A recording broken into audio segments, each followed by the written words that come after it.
So hi, St. Paul's. We are Bob and Kathy Fox, and we've been attending St. Paul's Church for about 2 years now. And in the summer of 2019, Reverend Jesse married us at St. Paul's, and we officially made St. Paul's our church family. So Bob, it is stewardship season, and Jeannie had challenged us to kind of interview each other to discuss what stewardship means to us. So let's dive in. What does stewardship mean to you? So to me, giving to the church goes back to the whole reason we go to church in the first place. And that is to remember and celebrate God's love and gift to us in Jesus Christ. To remember his sacrifice for us and to reflect upon how that should be impacting our life. That reflection is through prayer, through reading of scripture, and by being challenged through sermons, which lead us to then reflect back on our life. Okay, but how does that compel you to pledge to the church? Well, a church is like any organization in that it needs to plan. It needs to know what finances to expect so it can do the simple things like pay the electric bill and do more complex things like supporting outreach opportunities. Pledging to these efforts helps me prioritize what's important in our financial life, setting aside support for God's work, not just putting a couple bills in the offering plate when it comes by on a Sunday. That seems more like tipping God for a good week or something like that.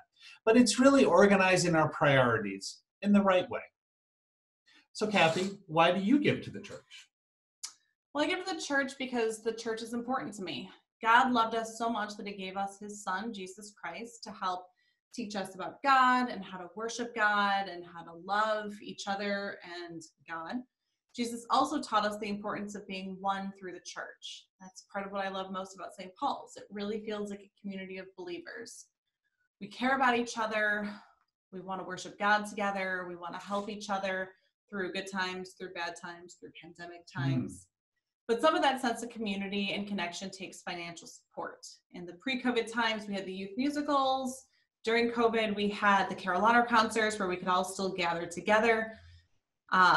Having wonderful sermons through Jesse and Jeannie and their leadership. All of that takes a financial contribution. So Bob, how is giving to St. Paul's different than giving to other good causes? Well, surely there are many good causes out there in the world and many good things that we can do with our finances. But the church has an ultimate mission, and that is sharing God's grace and love with the world.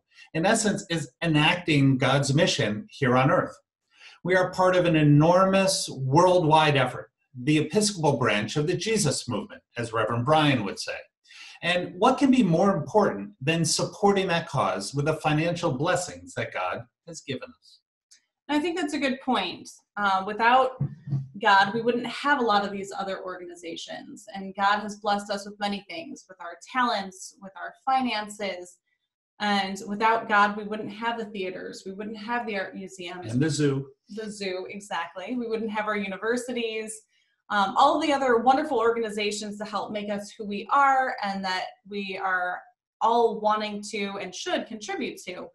We wouldn't have any of that without God. And so I think that giving to the church and supporting God and his mission is a good way to give back and to say thank you to God and keep things moving forward in the world with all the blessings that we do have. So that's what we wanted to share with you, our St. Paul's family. We hope you're all staying healthy. And we look forward to seeing you in person in the coming year. Bye, everyone. Bye-bye, everyone.